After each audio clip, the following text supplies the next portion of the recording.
দোস্তরা একজন মেরে খুব আত্মাক্ত অবস্থায়। না না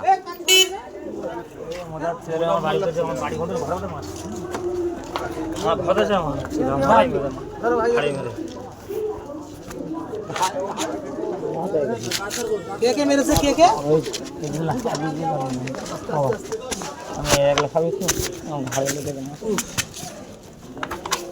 এখানে রাখি, এখানটা তত্ত্ব বসে না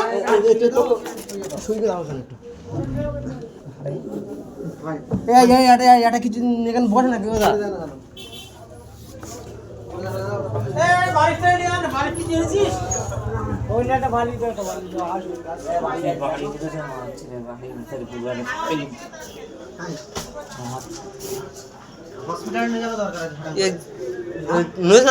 দরকার ছিল। আমি কি বলছি আমার একটা কথা শুন, এই টোটো করে ভবনে চল, ডাইরেক্ট তুই ভবনে চল, তারপর